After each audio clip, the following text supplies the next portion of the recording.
Meant to Be Well Summit is created by three incredible women, Ambreen, Valerie and Andrea. The main objective is to bring together experts from around the world to raise awareness about the importance of holistic well-being. This summit aims to explore the multidimensional aspects of well-being, including physical, mental, emotional, and spiritual health. This isn't just any event, it's a unique, global summit marathon designed to cover all time zones across the globe. We created this event because we genuinely care about you. We believe that everyone deserves to thrive and live a life of well-being. This summit isn't just about learning, it's about transforming your life. Our speakers are dedicated to inspire, uplift, and help you tap into your full potential. Join us, and let these world-class thought leaders guide you toward a higher level of mental, physical, and spiritual well-being.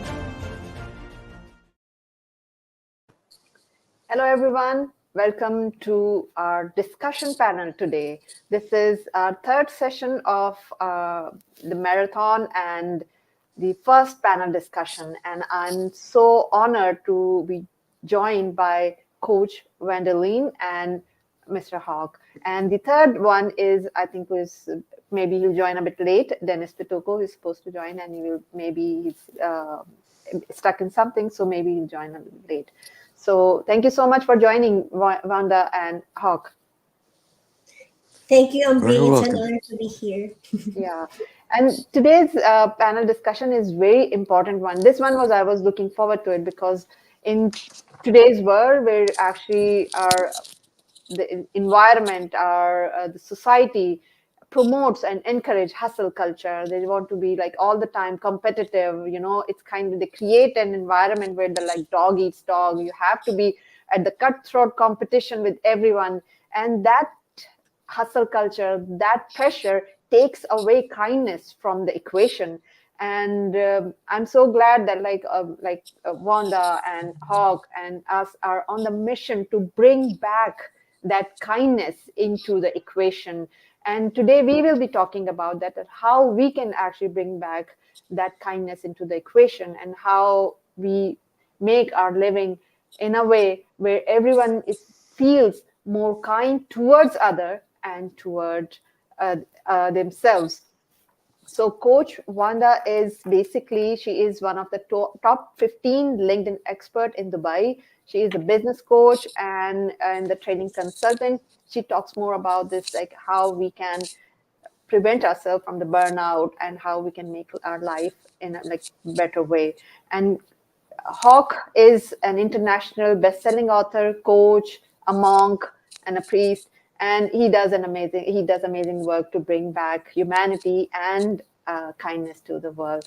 So let's begin our conversation today, especially about the kindness and how we can live this again. So I'll just first ask that what is basically kindness, why it is become a rare thing these days? Okay, ladies first. Okay, yeah. I'll take that. I'll say ladies first. Yeah. Okay. Yeah. I think, in a world now, it becomes like me first, right? Yeah. So the concept of, what's in it for me? I mean, it's always like that. What's in it for me here? People tend to always put themselves first. And in the process of being, having that mindset, you lose kindness because you're always like, no, it has to be me first and then the rest. So I think it's a frame of mind that we need to review, where are you coming from? Because that is when you lose the kindness. When you're always like focused on the me, my problems and my world. So I just hope that we get to understand more that there's more to life than you. That's it for me, Ambreen. Yeah, thank you. And thank you so much, Dennis, for joining us. And I'm sorry we had to start because I thought that we can actually do this. That's fine. I apologize. We had a power failure here in the UK, so I had to get back online very quickly. It's Murphy's Law. I understand. I understand. This happens sometimes. So, anyways, thank you for joining without even with all these obstacles.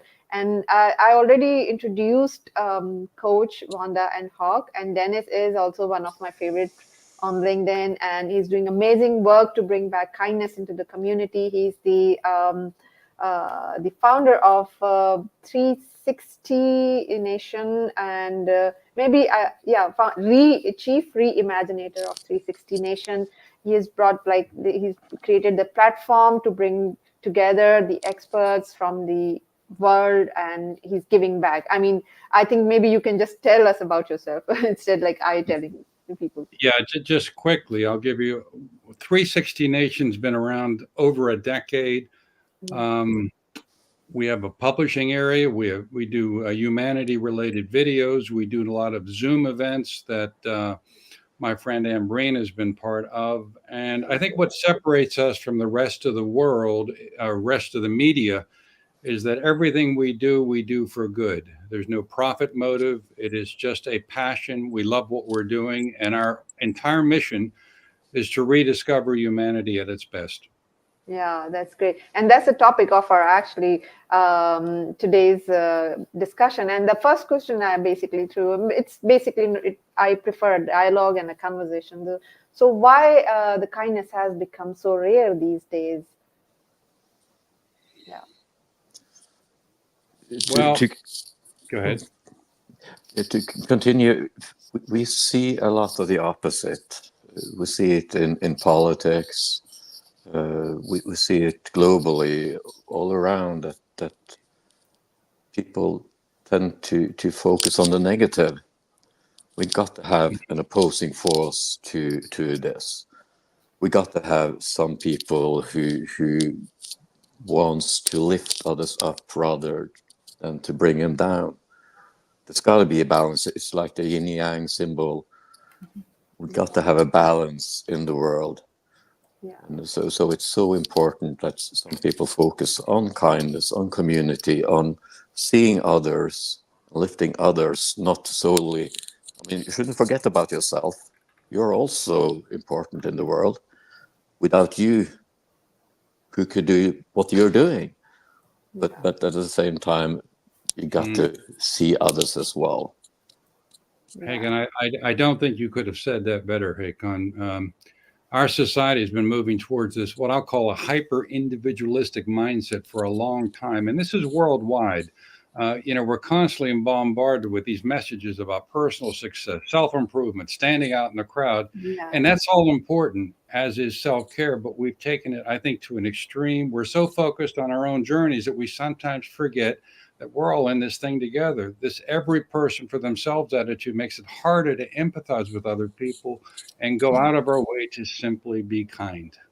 Yeah, that's the one thing that we constantly bombarded by the people, and unfortunately, like people, especially on social media, brag about the success. I mean, they might be just having a simple, like, they crack a nut and they will just say that, oh my god, they found the golden nut which they cracked it, and this and that bragging, or that is creating the facade of success, actually putting more pressure on the people to actually go for some illusion instead of chasing their own fulfillment. I think that's one thing that is creating so much negativity, and because when they feel the pressure, they feel that okay, they just have to win the race, and that's where the problem arises, and that's why the kindness becomes very rare commodity. And like, I want to just move forward, that how we can actually bring that back, and why it is important to actually bring this back, because now the entire society is moving into the other direction. What steps we can do it, and why it is important. Okay, I think Wow. I'll start. Yeah, That's a yeah, big sure. question, right? But I Yeah. think, what I learned is that everything, the change is coming from within. So if you want a kinder world, then be kind, right? Because I mean, every day, everywhere you go, something could go wrong. A person in the grocery might not treat you well, but the question is, how do you want to respond to that? Because if Yeah. you respond kindly, then that person's perspective will change, right? But if you respond rudely, that will aggravate the situation further. And then you can, what they said, hurt people, hurt others. And you Yeah. cannot give what you don't have. So I'll say, be kinder to yourself first, treat others kindly, because that way, it will magnify. I mean, it will always start with you. This is what I always believe in. Yeah, that's very true. Yeah, Dennis, you were saying something? Wow. Gee, can I just talk about technology for a minute in Sure, social sure. media? You Sure, know, sure. on one hand, it's a blessing. It's amazing. It's great tools. We can connect and spread kindness globally. And I'll share an example of that later. But on the other hand, it's a curse. We can support causes. We can share content. We can reach out to loved ones instantly. But then there's that other side of it, which I'll call the dark side. It can be a breeding ground for comparison, jealousy, negativity. Hmm. You can bully someone and you don't have to be face to face. And we're just so glued to our screens that we're losing the art of how to interact real world. A hug, a handshake. We're less present in our lives. We're missing opportunities to be kind because the people aren't right in front of us necessarily. And I think we have to make an extra effort because of what happened during the pandemic. We all became just a little more isolated. And I mean, thank God for Zoom. We're talking Yeah. today. The problem Yeah.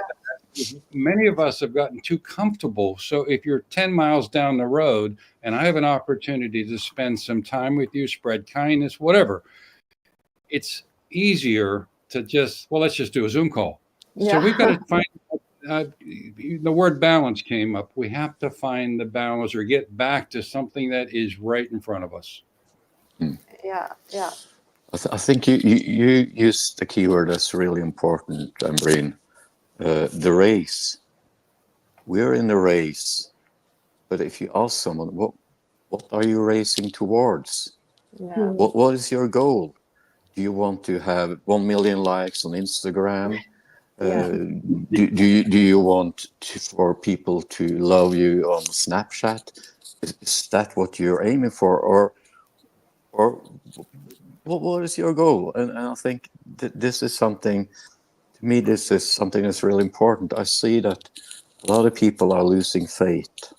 Hmm. Yeah. Yep. Yeah. And I think that's a huge problem, because we need to have faith in something. We need to believe in something that's bigger than ourselves, something, whether it be community, whether it be Allah or Jesus, or that doesn't really matter. We need to have faith in something besides Yeah. ourselves, Yeah.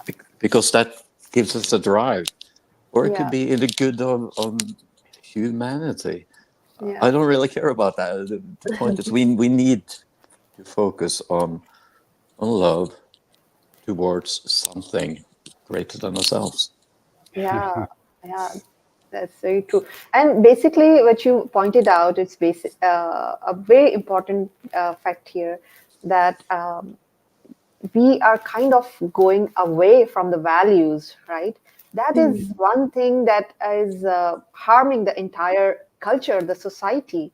Mm. So how we can actually bring back those values again?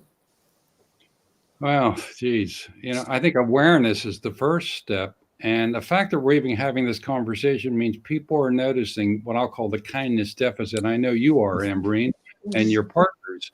And, Yeah, and we all want to do something about it, or we wouldn't be there. We sense in our interactions on 360 Nation globally that there is this growing movement of people actively trying to bring, I'll say, more compassion back into the world.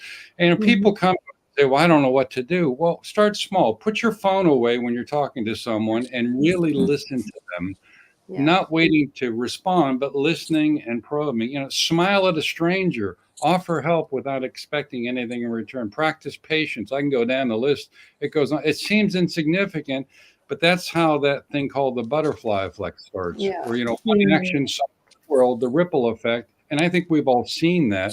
I think some people get so overwhelmed by it, they say, oh, there's nothing I can do. Well, if we all said that, we wouldn't be talking today. We know there's something we can do, and it won't cost you anything other than time. True. Yeah. Yeah. I think, Umbrin, as Dennis said, I think the most important gift that you can give to anybody now is actually your time and your presence. I mean, as a parent, I thought before, like, no, I'm gonna buy my kids present every day. After work, I'm gonna bring them something. But Yeah. at some point, my daughter asked me this very important question. It's like, Mommy, I have so many toys already. Don't buy me. I don't need presents. I need your presence. Just like, why do you have to work? Why you can't stay home? I mean, this, these questions of a small child is so tough to answer. But Yeah. I think it's also an awakening for me. Like, wait, yeah, now I understand. My daughters don't need presents, but need my presence, and I think this is what I intentionally, give them now. More time and be coming present, even if, just a few minutes, no cell phone, looking eye to eye, listening. This is what Dennis said, right? We need to, it doesn't cost a thing, but it's actually the priceless thing that we can give to anybody. Yeah. Absolutely. Attention is the key. And I think you, working as a psychologist, Breen, Yeah. know that what people pay you for is not as much your theories of Freud and Jung and Skinner and whatever. It's your undivided attention. That is what people crave. And in our society, as you say, with all the gadgets and the things that keep on coming, that is really, really, people do crave that so much. And I think it has, since I work as a healer, and I think that is when I manage to have a single point of attention. I don't care about the environment. I don't care about people walking by. I don't care about anything besides the person that's standing in front of me. Then I can be a true healer. But if I haven't turned off all the bings that comes in from all the socials and stuff, then I get distracted. And I got to remember I got to walk my dog, or I got to blah, blah, blah, all those things.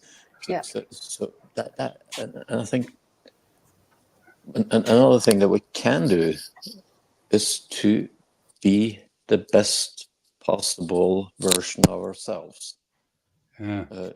There's this guy called David Hawkins who wrote a book called Power versus Force.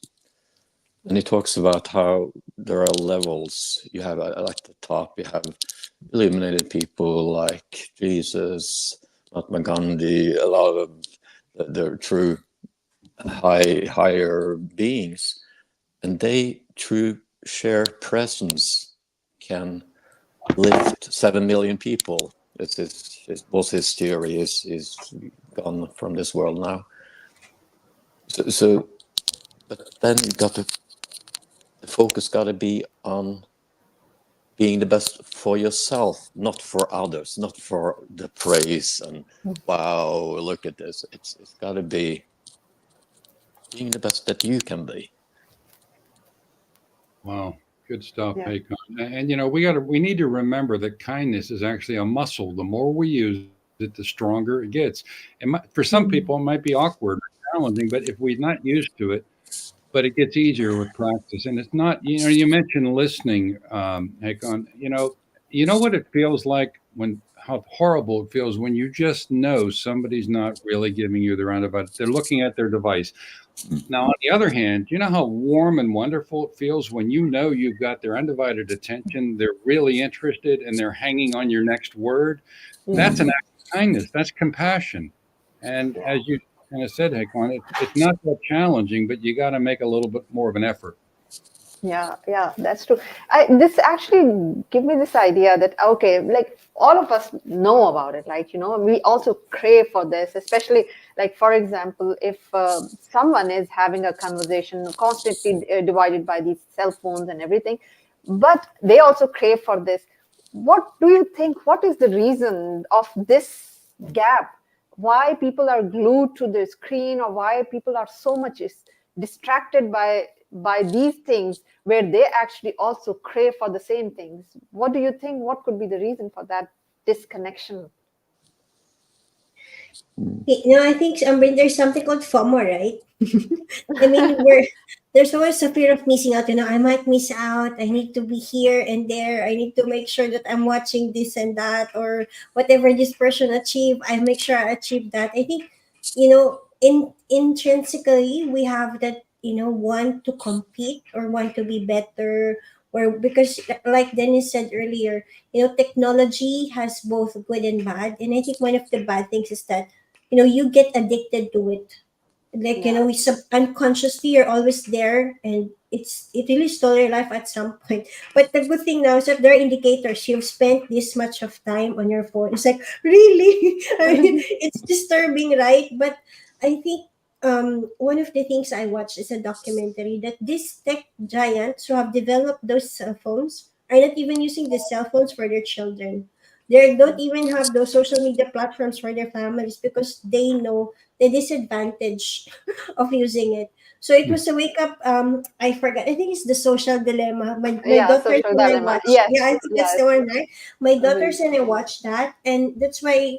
I mean, I don't stop my children from social media, but I made them aware that this is what you are going into. And then the moment I see the behavior, I was like, "What are you watching today? Or what did you see?" I mean, the moment, especially my eldest, when she gets worried, meaning she has read something on Instagram about world news or whatever, and we always have to stop and ask ourselves, why are we worried? What caused it, and what do we do about it?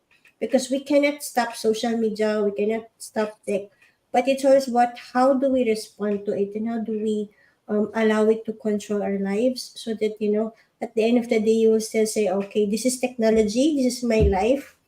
Those are Yeah. two separate things, right? The awareness always plays a big role, I think. Yeah. So anybody wants to add to it? Yeah, I'm thinking it's a matter of, it's like a funnel, in real life. 80% of our communication is nonverbal. It's just at least what I read on the subject. But then there are so many things that are transmitted, like scent, for instance. It's a huge impact on people. That is something that you lack when you're talking over a screen like this. The ambience of the room, the energy of the room. To communicate on digital devices, then it's gets much simpler. It's just this single focus, and of course that's more predictable, and also that the algorithms, they tend to enhance what we are interested in, what we focus on. So I can understand why people get grabbed, and they get really addicted to these things. But still, life is unpredictable. We got to realize that fact. You never know. I mean, you don't even know if you're alive tomorrow. I don't know. I could be out walking Nessie, and suddenly she drags me in front of a car or something, and yeah, and that's part of life. But we want to have more predictability, I believe, and that is easier through a screen. Yeah, yeah, that's true. Dennis, would you like to add to it? I'm just digesting what Wanda and Haakon. I guess a lot of things come to mind here. I'm a real believer in just walking our talk, and we've learned over many years. I mean, we talk about rediscovering humanity. We started with a false assumption many years ago that people know what that means, and Hmm. some people would Mm. like a little more show and tell, which means, Dennis, how can I be kinder?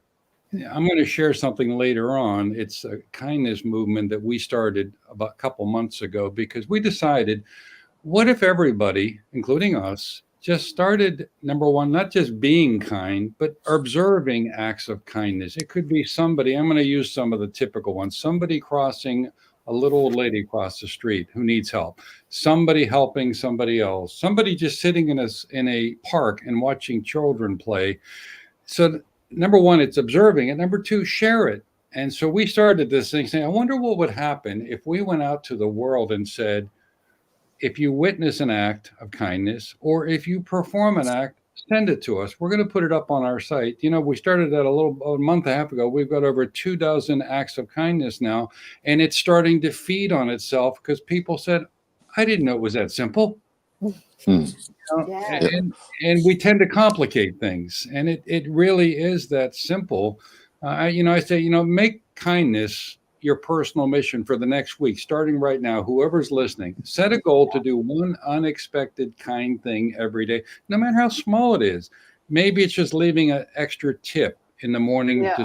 Maybe it's sending a message to someone who's home alone. There's Yeah. so many, and then keep a journal, keep an act, and then at the end of the week, take a look at it. And you're going to be amazed how much that feeds on. Yeah. that, Yeah. that reminds me.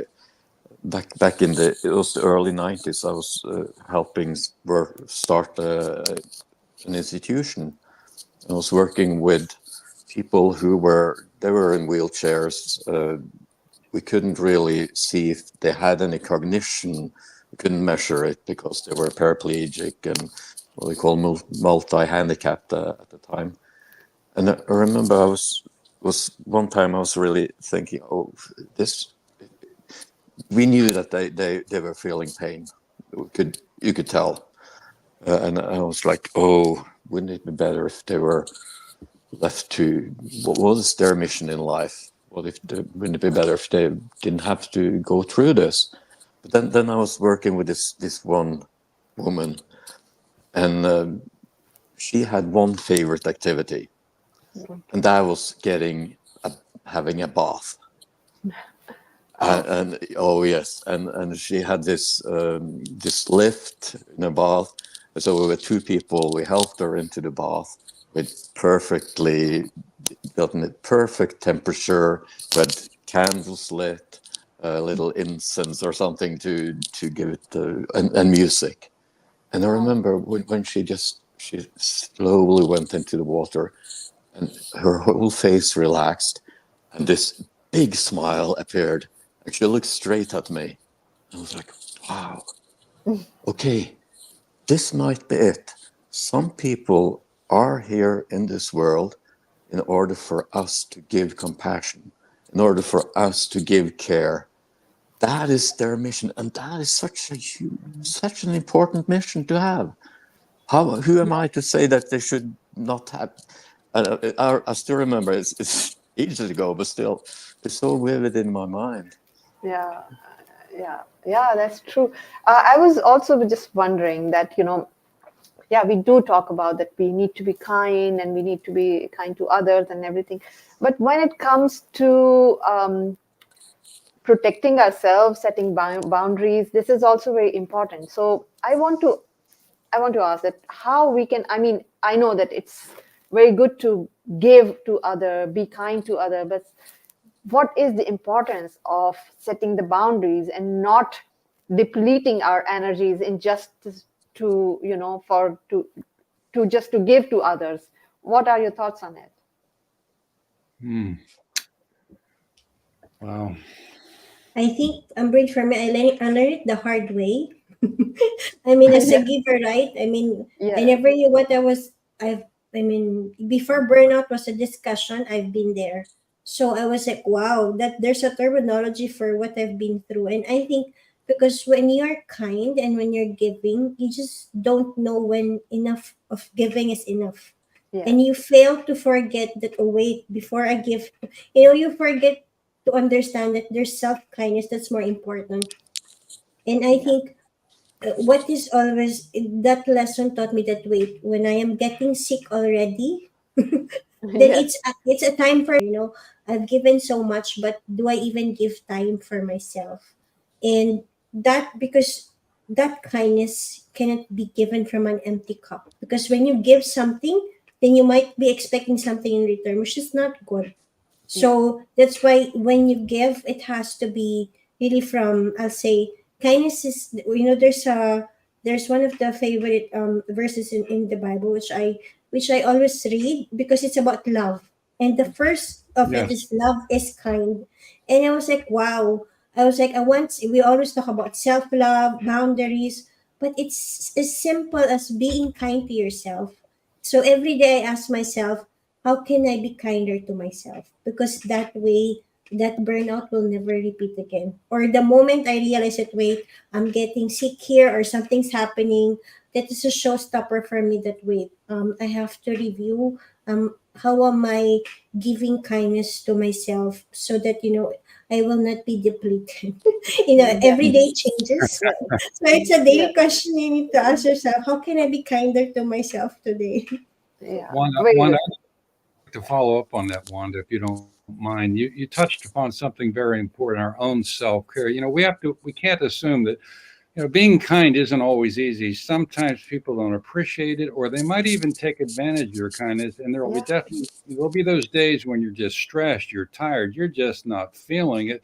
And that's normal. The trick is to remember that kindness isn't just for other people. It is for you too. Being kind to Hmm. forgiving yourself when you just do something strange or taking care of your own needs.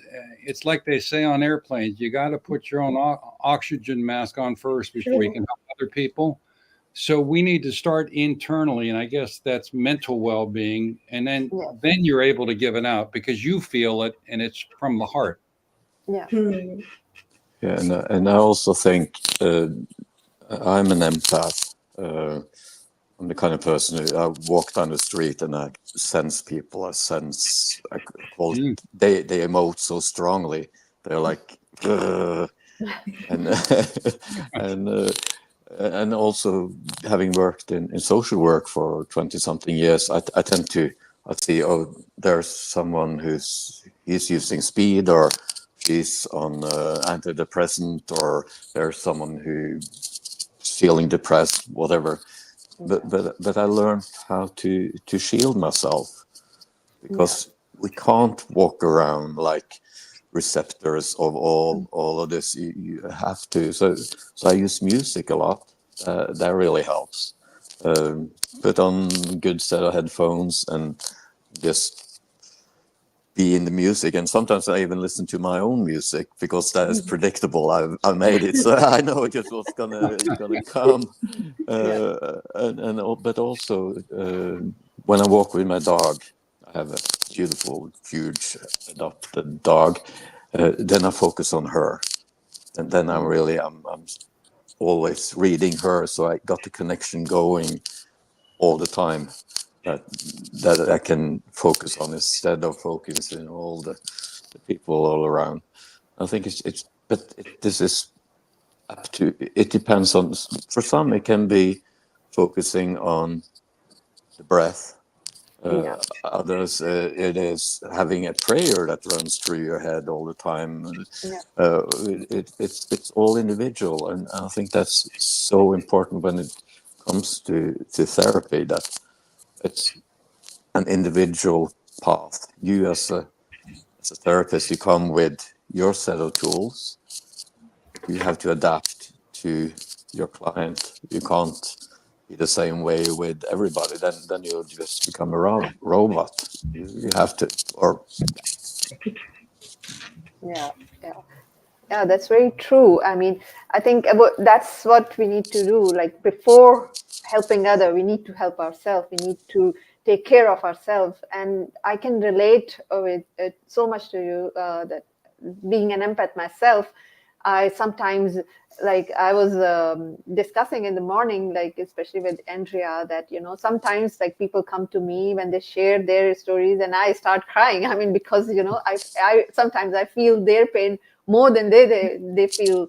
So the thing is, we need to actually create kind of a detachment also from them, to protect our energy, because it's very important to, like, to first to take care of ourselves and then to help other. Otherwise, as like Wanda said, that we start to deplete, we start to exhaust ourselves, and that is we should never let it happen to ourselves. And one thing also that this can also lead to the burnout. And one thing also I want to just point out here that sometimes actually Dennis, you actually point out in your comment also that people when are not kind and people when are the rude to them, it is very hard to be kind to them. So what to actually, how to tackle the situation when people are rude to yourself, rude to, I mean, you are kind, you have the genuine intention to help them, but they are constantly treating you being with unkindness. So how to deal with that? Oh my. Well, in my experience, I deal with it straight on. If somebody's just having a bad day, the first question I would ask, I try not to go back at them. I try to understand them, which means help me understand what's going on with you right now, because you are acting out of character and maybe there's something I can help. And it's not just asking that question, but it's my ability to then just shut up and listen. Yeah. Because they're going to open up if they feel that you're ready to truly listen. And maybe that's what they just need, just to get it out. And then you can maybe reframe it for them in a more positive way. But it's starting with the word help. Help me understand. How can I help you? And I think most people aren't expecting that. They're expecting you to fire right back at them, and that will disarm it somewhat. Some people, you just can't do anything, but you got to give it a go, as they say. Yeah. Yeah. I'm thinking that to professionalize the relationship in some way, a doctor does it by putting on a white coat. Others have different symbols that they use. I remember my mother was a psychologist, and when she was studying, they had to go to therapy. That was a rule at that time. And she went to this guy called Raknes. He was a student of Willem Reich. And he was a really, really good therapist, focusing on the body and focusing on energy, and a lot of awesome guy. But she told a story. He was at the party, and he was really, really snappish with people and quite sarcastic and stuff. So one of his clients went over to him and said, "I don't understand it. When I'm with you, you are the kindest, sweetest person I can think of. What's happened?" And then he said, "I charge 100 Norwegian kroners to be kind." I was like, okay. Yeah. That kind of framed it for me. Sometimes you have to say, I've done it with people who come to me and spill their guts and say that, "Oh, I'm this and that." And I have to say that, okay, I'm a therapist and I'm a healer. If you want to see me at professional capacity, if you want to vent like this, you have to pay me. Because I'm not going to take all of this without having something back, because it's a lot. Yeah. I think, brain for me, I think what works is always about asking questions. Like, Yeah. sometimes a lot of people are not aware how they're acting or how they're behaving or how they're treating you. So, sometimes when you give your comments, people will say, like, you're just being sensitive. But Yeah. then, giving that question back in terms of, do you think this is the best way like, I will always joke around with my children, do you think this is the best way to treat your mother? And they're like, oh, you're not my friend. Yeah, sorry, mommy. So I think it's about calling the attention, because I always like stop first and ask myself, how do I respond to this? Because I can always yell back and say, why are you treating me like this? I'm your mother. But I was like, I want them to be conscious about every interaction. So instead of challenging right there and then or to any conversation, I intentionally call for attention through questioning. Like, are Yeah. you okay? or is there any way I can help? Yeah. Or, I will let them come to their senses so that they'll be aware what's happening there, because most of the time, really, we're not aware, right? I think our Yeah. subconscious mind constantly sabotages us to act in a way that we don't know how it's impacting others. So, by Yeah. calling that portion of, wait, why are you behaving like this? It brings awareness that actually brings change. Yeah, I think that's a very good advice, and like that it is important to actually make them realize that they are being unkind, and that's the least we can do. And I think in one way that if we can't help them, then sometimes we need to just avoid the interaction just to protect our mental well-being. So that's the one thing we can do. What do you think? What is the current state of humanity at this stage? And do you think that we are so much disconnected? What is your opinion about that? Oh my. I was Yeah. just summarizing. Oh my. Yeah. Geez. Geez, I just think there's so much out there. Like there's the elephant in the room. When it comes to humanity, there's things people don't talk about, and that's the elephant in the room, which is what we call political polarization. It feels like we're living in this time of us versus them on steroids. Yeah. We're quick to label people based on their views. We write them off immediately. We don't take time to help me understand. The tribalism makes it really hard to be kind to people we perceive just because they're different, or maybe their views are different. So we forget that behind every political stance, there's a human being with their own fears, their own hopes, their own experience. And boy, they could just use a hug. Yeah. Well, some Very of them true. don't want to They hug, don't want so to I hug. don't know about this, but Yeah. I really That's don't. true. I don't know That's what would true. happen if I hugged them. So no. That's true. That's true. So Jeez. yeah. No, but it's a very important point. The polarization is extremely. It seems that some people are trying to widen the gap between the haves and the have-nots. Yeah. They're trying to truly make the rich richer and the poor poorer, and really limit possibilities of so many people. And I think we are at the precarious balance right now. We are, truly are. We need just look at the AI. It can be a tremendous tool in order to enhance humanity. It can be an impartial judge who can help us understand situations from another perspective, or it can be something that is, if weaponized, can destroy humanity. It's on both sides, and I think it's really we are at it's an important time in the humanity's life right now, and a lot of people have to make some choices. Where do you want to be? Yeah, when you mention haves and have-nots, that's right on the money. No pun intended there, Haakon. When people are struggling to make ends meet, or they feel left behind by society, it's hard to focus on being kind. The stress of financial issues, it Yeah. makes them irritable, defensive. They're less likely to reach out. On the other side, those who are well off, let's say, are the haves. They become disconnected from the struggles of the people on the street, so it makes it harder for them to empathize. Yeah.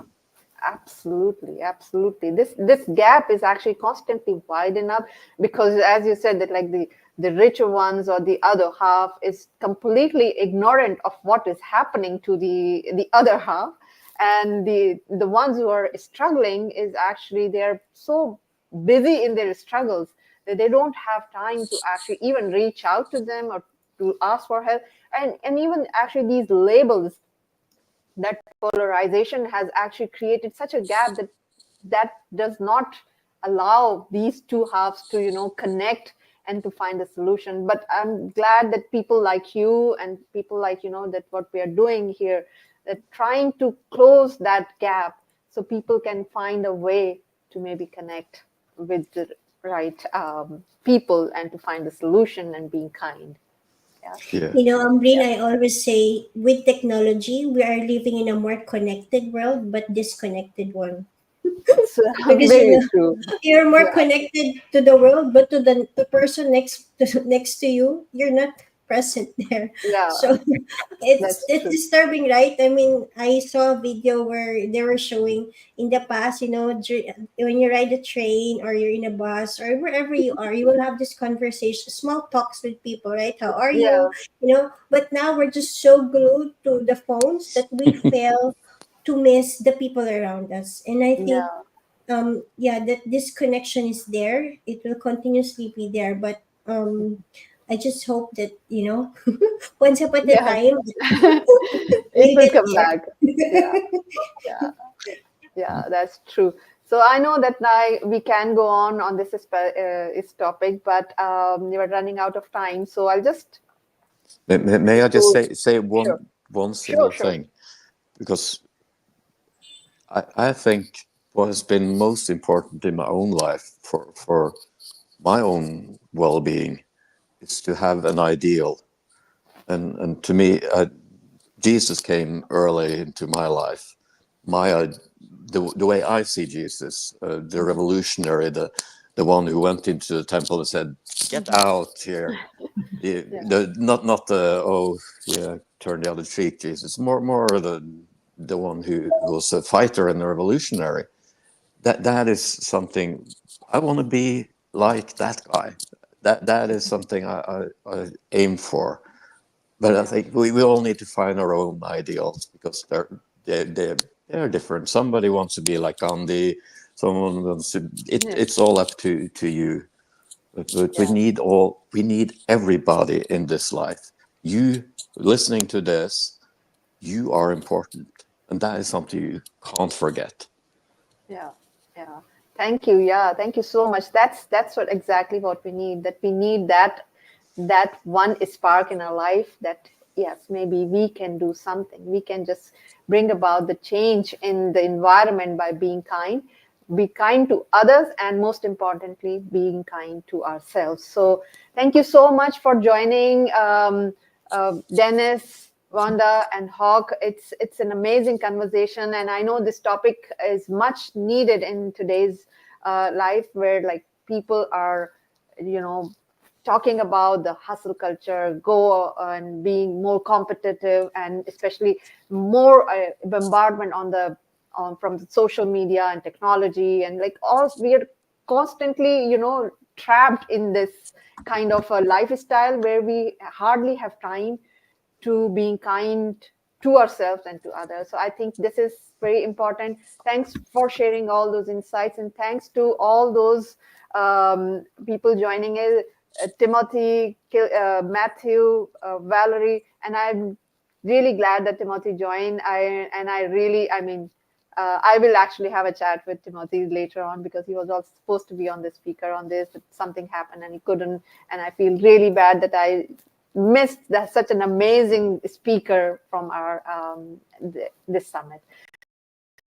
So thank you, and Sham and Siva and Chan and Peter, all those who joined and made this conversation very lively. Thank you, and see you in 10 minutes. And thank you for joining. Bye bye. Okay, bye. Thank you. Bye.